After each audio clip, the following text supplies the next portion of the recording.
Few prison escapes have captured the world's attention like the dramatic escape of Joaquín El Chapo Guzmán, the infamous Mexican drug lord and head of the Sinaloa cartel.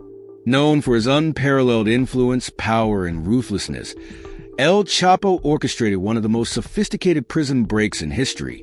Despite being held in a maximum security prison in Mexico, his escape highlighted not only the extent of his cartel's reach, but also the limitations and vulnerabilities of the justice system, sparking global fascination and scrutiny. El Chapo's 2015 escape from the Altiplano prison, his second successful jailbreak, was meticulously planned and involved a complex, mile-long tunnel dug directly into his cell. This audacious escape, executed with precision and incredible resources, left law enforcement stunned and the public riveted.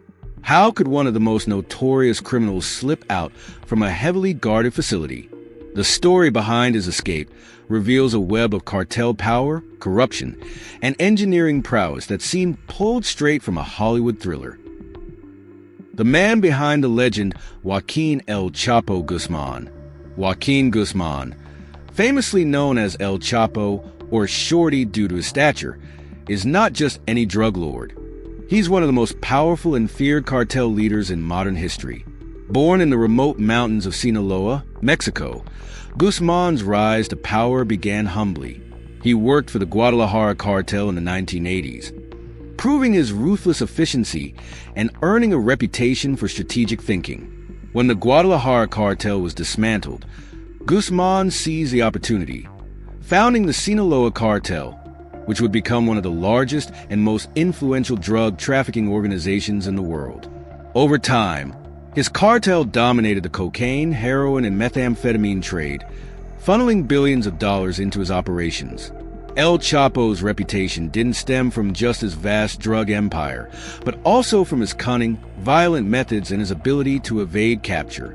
His cartel was notorious for both extreme violence and its sophisticated operations, which included tunnels under the U.S.-Mexico border and intricate money laundering networks.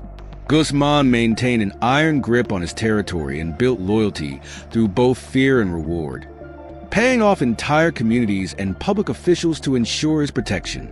For many in Sinaloa, he became something of a folk hero, a modern-day Robin Hood who provided jobs and wealth, even if his actions were marred by brutality. Despite his power, Guzmán was eventually captured in Guatemala in 1993 and sentenced to 20 years in a Mexican prison. Yet, even behind bars, his influence continued, and rumors of his escape planning surfaced almost immediately. Mexican prisons, even maximum security ones, were notoriously vulnerable to corruption, and Guzmán took full advantage. It was clear to everyone that as long as El Chapo was alive, he would find a way to escape. His first escape came in 2001 when he reportedly bribed prison guards to smuggle him out in a laundry cart, a feat that embarrassed Mexican authorities and further fueled his legend. After over a decade of evading law enforcement, Guzmán was recaptured in 2014 and sent to the Altiplano prison, one of Mexico's most secure facilities. By now, he was an international figure, with his arrest covered globally, making him both a symbol of Mexican law enforcement success and a high-profile target for his cartel. Authorities believe that Altiplano's strict security measures, including 24-hour surveillance and restrictions on visitors, would keep him firmly locked away. However, El Chapo had other plans, and the prison would soon become the scene of his most elaborate escape. The Altiplano prison was considered nearly escape-proof, equipped with high-tech cameras, reinforced walls, and constant monitoring. Despite these precautions, Guzmán managed to slip through every barrier, thanks to his cartel's extensive resources and his own ingenuity. By the time authorities realized he was gone, Guzmán had vanished into the Mexican countryside, once again free to control his cartel from the shadows. This prison break would forever solidify his reputation as one of the most elusive and daring figures in criminal history. The planning, a tunnel unlike any other. El Chapo's 2015 escape was no spontaneous act. It was a result of months of meticulous planning, coordination, and engineering. After his 2014 capture, Guzmán's cartel quickly began formulating a plan to break him out of Altiplano. The first step was securing a plot of land about a mile from the prison walls, which would become the starting point for the tunnel. To avoid suspicion, the cartel disguised this location as a small construction site, purchasing necessary equipment and materials under legitimate business licenses. From there, the real work began, designing and constructing an intricate tunnel system capable of reaching Guzmán's cell, undetected by authorities. The tunnel itself was an engineering marvel, complete with lighting, ventilation, and even a rail system to allow fast transportation through the narrow passageway. The cartel employed skilled engineers, architects, and laborers with knowledge of underground construction, likely drawing on experience from the border tunnels they had used for smuggling drugs into the United States. This mile-long tunnel was dug to exact specifications, ensuring it would surface right under the shower area of Guzmán's cell, one of the few blind spots in the prison surveillance system. The entire operation required precise measurements and constant adjustments to avoid detection, especially as they neared the prison walls. While the tunnel was being constructed, El Chapo continued his routine in prison, carefully adhering to the rules to avoid drawing attention. Meanwhile, his network outside ensured that everything was progressing smoothly. His family members and trusted associates coordinated communication between him and his engineers, using a mix of coded messages and discreet meetings. Despite his confined circumstances, El Chapo was reportedly kept informed about each stage of the construction, making adjustments as needed to ensure everything went according to plan. Each step of the way, the cartel had to navigate around prison security measures and avoid any sign of suspicion from guards. One of the key challenges in the tunnel's construction was sound. The cartel couldn't afford to make any noise that might alert the prison guards, especially as they got closer to Guzmán's cell. They worked mostly at night, taking advantage of the natural sounds around the prison to mask any digging noises. Additionally, they installed soundproofing materials in parts of the tunnel to further dampen any possible disturbances. The team used advanced tools, including power drills and hydraulic machinery, all of which had to be concealed from satellite or drone surveillance, adding to the complexity of the operation. After months of grueling labor and substantial financial investment, the tunnel was finally complete. On July 11, 2015, the plan was ready to be set in motion. The cartel's engineers broke through the final layer beneath the prison, creating a hidden hatch in the floor of Guzmán's shower area. With everything in place, El Chapo prepared to make his escape through the tunnel. What happened next would stun the world and expose the depths of corruption and ingenuity within the Sinaloa cartel's ranks, showcasing the sheer audacity of El Chapo and his unwavering ambition to remain free. The escape, a perfectly executed plan. On the night of July 11, 2015, Joaquín El Chapo Guzmán put his escape plan into action. At approximately 8:52 p.m., he entered the small shower area of his cell, a spot free from direct camera surveillance. In a matter of minutes, he accessed the hidden hatch beneath the floor, slipping down into the tunnel his cartel had meticulously built.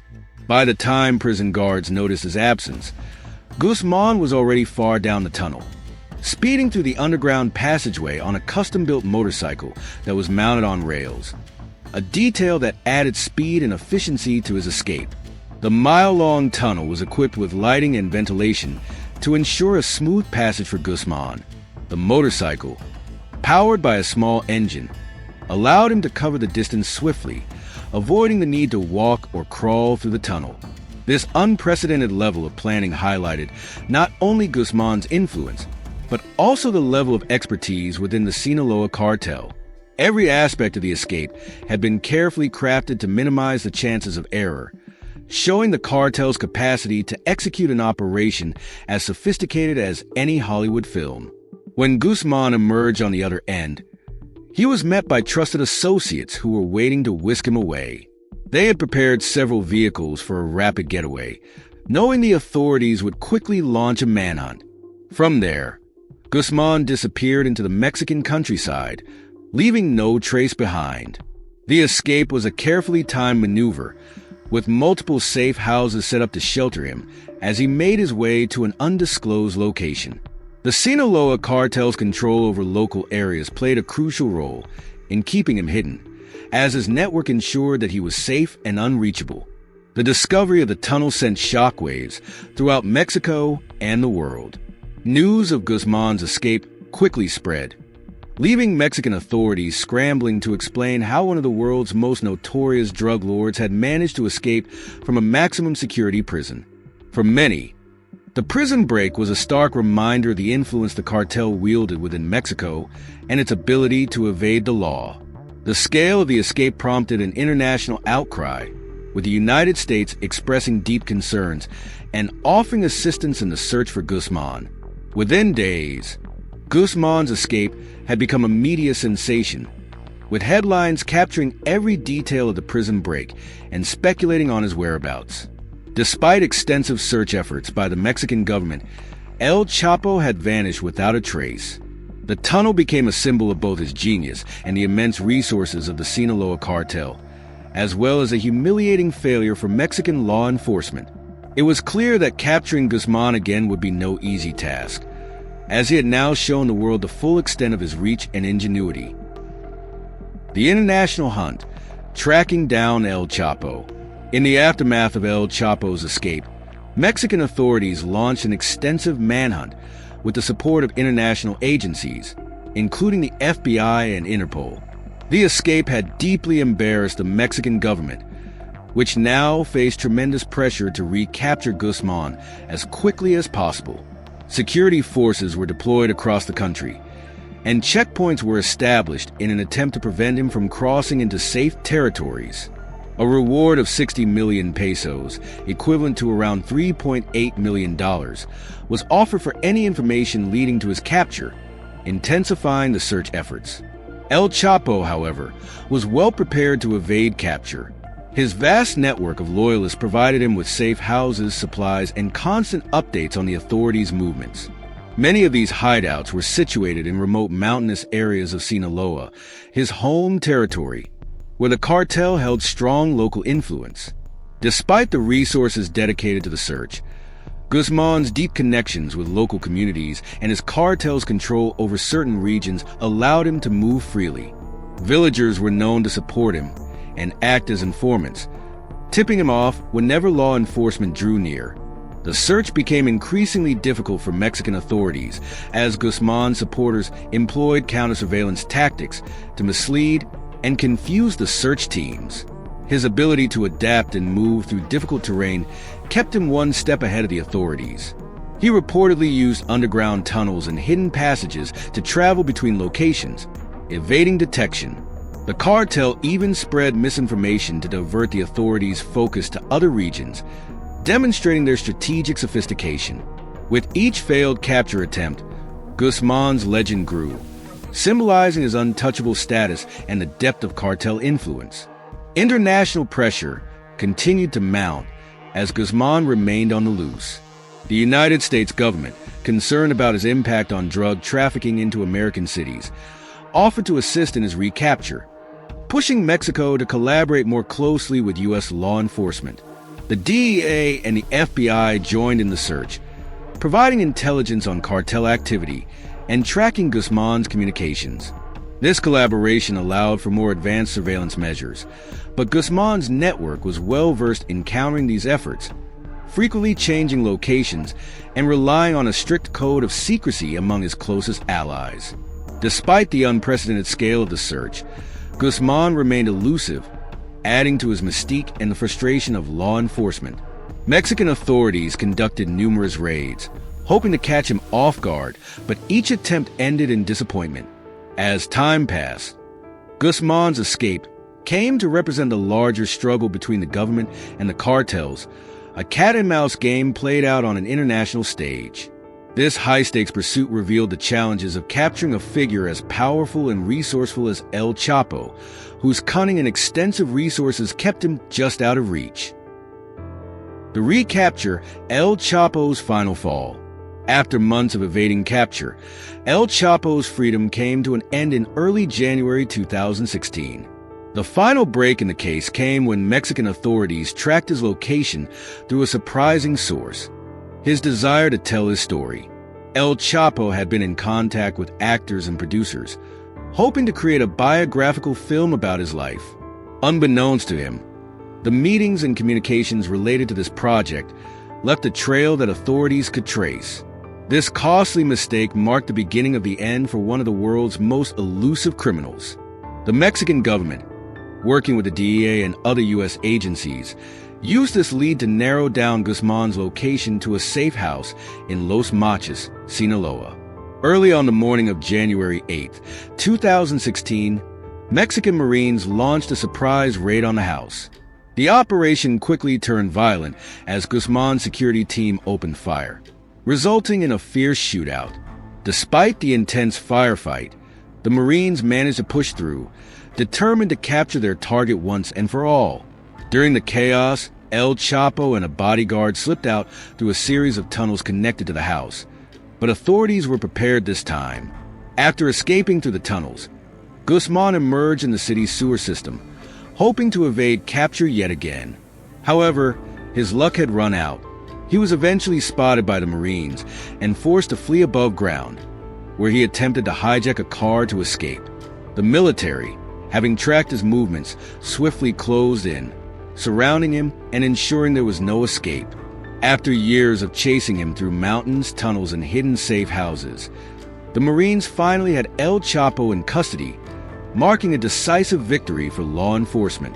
Following his recapture, Guzmán was immediately extradited to the United States, where authorities felt he would be more securely contained and less likely to escape. His arrival in the U.S. marked the end of an era for the Sinaloa cartel, which now face increased pressure from law enforcement on both sides of the border.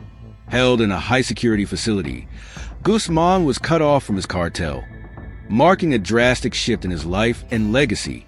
His extradition symbolized a rare triumph in the international war on drugs, as one of the most notorious criminals in history was finally brought to justice.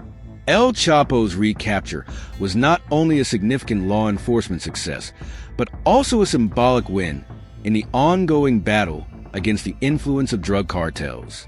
Although the Sinaloa cartel continued to operate, the arrest of its leader dealt a significant blow to its operations and morale. The dramatic end to Guzmán's criminal career underscored the complexities and challenges in combating organized crime and corruption.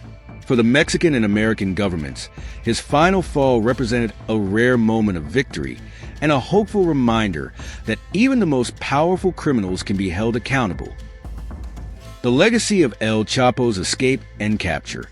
The incredible story of El Chapo's escape and eventual recapture captivated audiences worldwide, highlighting the vast resources, ingenuity, and influence wielded by the Sinaloa cartel. His dramatic prison break exposed the corruption and vulnerability within Mexican prison systems and the challenges authorities face in trying to control such powerful criminal organizations. The escape itself became a symbol of the complex relationship between cartels and the government, revealing how deeply embedded these organizations are in society and the extreme lengths they will go to protect their leaders. Guzmán's legacy is a complicated one. To some, he represents a notorious villain whose actions fueled addiction, violence, and chaos across North and South America. For others, especially in his home state of Sinaloa, he remains a folk hero, seen as a figure who defied authority and provided for local communities. The story of his escape is both a reminder of his audacious personality and a testament to the complexity of the drug trade in Mexico, a multi-billion-dollar industry that continues to grow despite his imprisonment. His story continues to influence how the public perceives the drug trade and the cartel world. As we look back on the tale of El Chapo's escape, it serves as a reminder of the constant challenges in the fight against organized crime. The success of his eventual capture demonstrates that while criminals may evade justice for a time, their power is not absolute.